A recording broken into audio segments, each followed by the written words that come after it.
निंबा येथे विजेचा शॉक लागून मजूर व बैलांचा मृत्यू।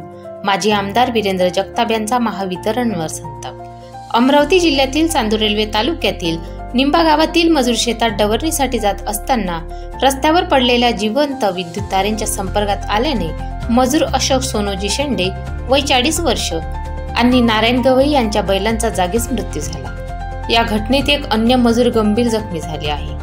ही दुर्घटना गुरुवार 24 जुलै 25 रोजीला सकाळी घडली। या घटनेमुळे संपूर्ण गावात शोकाकाळ पसरली। आज गावातील कोणतेही मजूर कामावर गेले नाही। घटनेची माहिती मिळताच माजी आमदार वीरेंद्र जगताप यांनी घटनास्थळी भेट देऊन महावितरणच्या कर्मचाऱ्यांना कडक शब्दात सुनावले।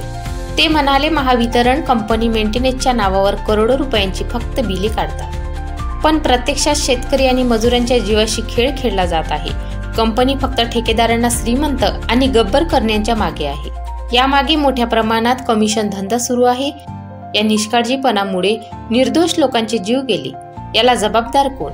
त्यांनी पीडित कुटुंबाला तातडीने शासकीय मदत मिळवून देण्याची मागणी केली आणि संबंधित अधिकाऱ्यांशी संपर्क साधला। घटनास्थळी महावितरणचे कर्मचारी आणि तळेगाव दशासर पोलीस स्टेशनचे कर्मचारी यांनी संयुक्तपणे पंचनामा केला।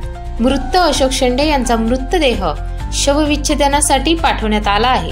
मृत्यू मजुरांच्या मागे पत्नी, मुलगा, एक मुलगी आहे। या घटनेमुळे गावकऱ्यांमध्ये तीव्र संताप व्यक्त होत असून महावितरणच्या निष्काळजीपणावर प्रश्नचिन्ह उपस्थित केले जात आहे। गावकऱ्यांनी या घटनेची सखोल चौकशी करून दोषीवर कठोर कारवाई आणि पीडित कुटुंबाला तातडीने मदत देण्याची मागणी केली आहे। Now and press the bell icon. Never miss an update.